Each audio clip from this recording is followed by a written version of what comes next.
À Paris, na concert, il y a maman, femme Tamar, où ils allaient organiser la jeunesse, il y a église, la bonne sémence, Bostra, le 28 décembre, na Paris, na 17 chemins de vignes, Tokutaniwana, Bunzame, qui t'a loué mon amalopé, na la femme Tamar, moi-même, na Rosawana sur place. Ma commune, Souka, ma kasi, Lingai, na Sengabana Nzambe. Ndeko azakuna femme tamaza kuna beaucoup ta concert beaucoup ndoka adorer nzambe longo moko na ye parce que c'est pas son nom qui serait élevé, c'est le nom de Jésus. Bible bien était tambo tomola mwana moto isikande boyeba oye azali. Je crois que à tous on a un problème kende kuna mkono ozonga solution nzamba pamolo c'est 28 décembre bokende na Paris sika concert à femme tamere ezali nzamba pamolo bino. Entre temps ndeko Max alobi ngamoko 46 ans nga pe siri boyete. Maman femme Tamara à Paris, ngamoko le 28 awa. Le 28 décembre. Le 28 décembre, le 29 décembre. Le 29 décembre. L'obni na olongwa na okene matadi pour nous préparer un don. La festivité 46 ans nga, netika na 2 jours. Il y a manifestation et célébration. Le 28 décembre na Mwanda, na salle polyvalente, il y a hôtel Bevio. À partir de 18h, il y a gala d'adoration. Toko adorer, toko yemba, toko lia. Mutalobete kolia za. Donc keno pe na bisika batie biloko. Biloko za wana siko entrée za $50. Noma bagala na ngoma sala ngo. Noma musaka limbo biso ba mongo. Tout ezala. Ntuka. Ngamo na kene na hôtel na bana siko 4 fois déjà restaurant bango. Rien à faire. Na ndenge mona poto. Alors c'est samedi 28 décembre. Tout ça, notre Bevio, dans salle polyvalente d'Amango, soirée de gala avec votre frère Deningo de adoration, louange, célébration, Nangolia.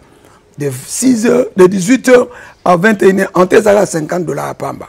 Nyo Sonakat. VIP, hein? VIP, bien sûr. Gloire à Dieu. Bon, il y a Atongi. Papa, moi je crois que. $50 à Pamba, pour c'est bien. Le 29 psycho. Le 29, ils ont parti à 14h. On les a à 7000 francs pour nous battre. On est au bord de la plage. Au bord de la plage, pardon. Au bord de la plage, quand on a moins océan, tout est podium, tout est bien instrument, tout est lumière. Tu vas adorer, même si tu peux adorer, je peux t'adorer. Sauf que tu as battu entre, tu as la sécurité entre océan et battu. Pour te ce qu'on peut faire, au commandant, c'est le dîner de nous a sacrifié battu. Ils allaient 7000 francs dans $10.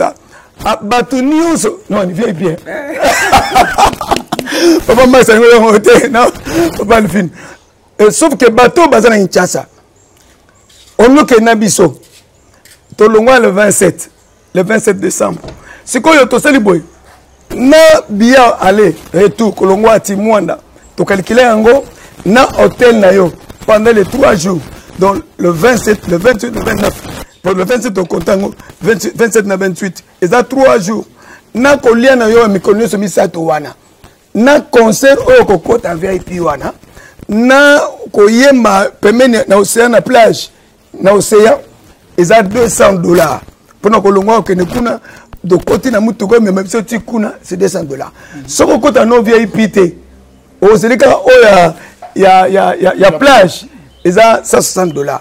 Nous sommes vendus au calculer bien, ils ont bon hôtel, ils ont bon transport, ils ont un chiffre, $160, $200. Mais Kolongwa, ils allaient vendredi, à 6h du matin. Beaucoup entre ma combien transco nani coordinateur qui est na ba renseignement to kene surtout louer biso wapi non ba robenga ka numéro nga so ba pesa nzela no pesa numéro numéro nga dali 089 91 03 106 plus 243 89 91 03 106. Les mêmes choses, 081 077 46 21. 081 077 46 21. Bon, benga popo soit pour toko louer bis. C'est pas bâtonner bako. Bah c'est l'inscription dans mon programme voyage. Et ça on a voyage mon papa. C'est ok kuna. auto na nzambe osepela mingi. Merci beaucoup papa Denis Ngone. Programme Yangwana Awana Congo, Seigneur Tozalawana les 28 les 29. Na papa Denis. Et tous les ans les 30 hein, les 30 maintenant donc le 31 au fête nango.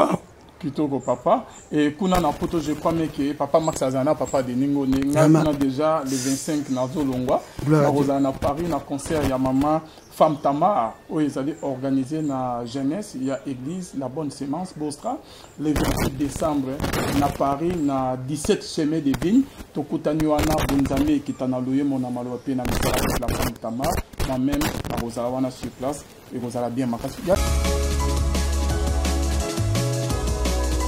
La salle polyvalente Maman Albertine est désormais à votre portée. Votre nouveau cadre idéal pour vos événements avec une capacité de 200 personnes est là.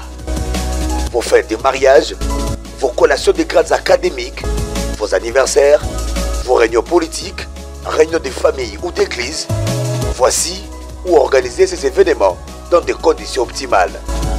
Nos services, le protocole, la sécurité, le parking, le DJ, la chambre pour les mariés, le service d'achat boissons, décoration et autres services traiteurs. Chez nous, nous vous assurons également une salle de sport avec une séance de 3 fois par semaine, le tout pour un abonnement à un prix très abordable. Notre adresse, 12e rue industrielle, sur l'avenue Fifi Bodi, numéro 15, dans la commune de Limété.